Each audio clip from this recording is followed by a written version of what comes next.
Je voulais montrer la schizophrénie de cette quête, de la quête d'aimer à tout prix. Un peu de love et de tendresse, finalement c'est ce qu'il nous reste. Que de l'amour, que de beaux gestes, pour essuyer le temps qui blesse. La quête d'être heureux, on pense que c'est des quêtes un peu faciles, futiles, naïves, comme ça posées sur le papier, mais moi je crois que c'est le fondement de notre existence.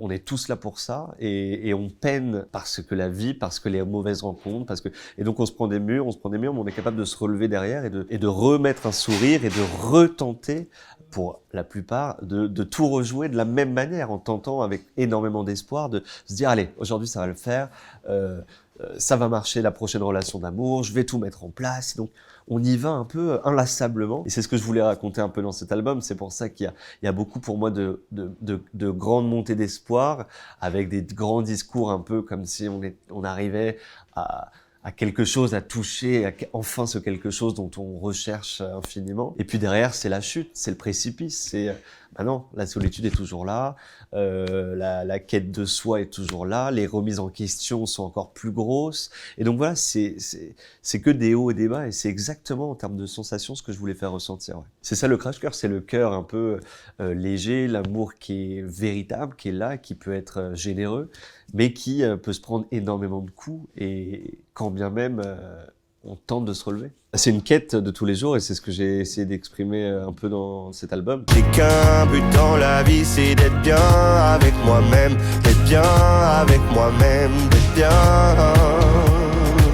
Comment réussir à être bien, à tenter de au mieux gérer sa santé mentale et sa santé physique, et c'est un peu tout le travail de l'album. C'est une quête infinie et parfois même un peu sombre, donc ça dépend des jours. Il y a des jours avec, il y a des jours sans. Je pense qu'il y a toujours une fonction de paraître en société, forcément. Les réseaux aussi le montrent encore plus, même si on montre une certaine authenticité, il y a quand même une certaine authenticité un peu travaillée, qui est pensée pour être authentique, mais pas forcément ultra authentique. Parfois, je pense qu'il faut mettre des masques mais même pour soi, pour réussir à se dire que cette chose-là va pas complètement nous mettre à terre, et on va réussir à passer ça. Donc c'est une construction et un travail de tous les jours que de se dire faut passer au-dessus, et mettre parfois un masque pour passer à l'étape supérieure, au prochain crash.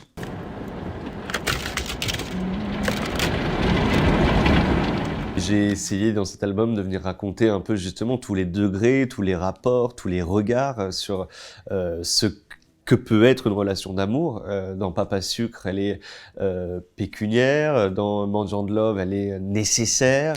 Dans Love and Tendresse, elle est ultime, comme s'il y avait que ça. Dans Être bien, c'est l'amour de soi comme obligation. Donc non, elle est sous toutes les formes, elle se traduit sous énormément de relations, et c'est exactement ce que j'ai voulu préciser dans cet album. C'est toutes les multiples facettes de ce que peut être la sensation d'être amoureux, d'aimer. Je pense qu'il y a autant d'histoires d'amour que de citoyens, autant de points de vue que autant de gens qu'il y a sur Terre, de comment on vit l'amour.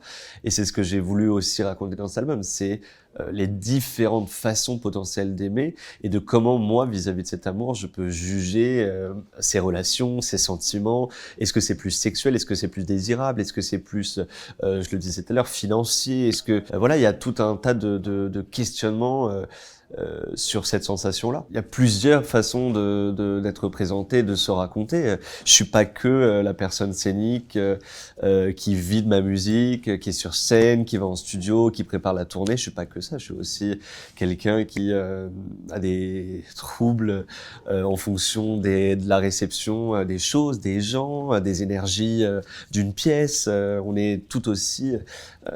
j'ai l'impression d'être, comme tout le monde, dans cette sensation de pouvoir être un papier buvard un peu de la société. Et donc moi aussi, je suis tout aussi touché, même avec un certain succès, je suis tout aussi touché par les choses qui peuvent m'atteindre simplement, en fait. Rimbaud, Verlaine, Elton, Genet, RuPaul, Franck, Freddy, Warhol font partie de ma vie.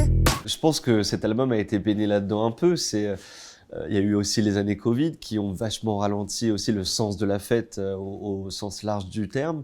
Et donc moi, ça m'a vraiment ça m'a un peu, fait rentrer dans la trentaine d'une manière un peu assagie, en mode voilà, il y a plus de fête, c'est terminé, ça te coupe direct. Et donc, on apprend à regarder la vie aussi d'une autre manière. Il y a un apaisement aussi qui arrive sur certaines choses. Il y a un certain recul, une certaine maturité aussi sur les choses. Il y a tout un tas de questions qui se posent pour comment, en vrai, être le plus OK avec soi-même. Je trouve que c'est vraiment les années où je me suis dit, bon, tu peux continuer de faire la fête, c'est OK, mais il faut aussi un moment que tu choisisses. J'ai vu que la fête aussi me bousillait pas mal la voix, donc mon travail, donc mes ambitions.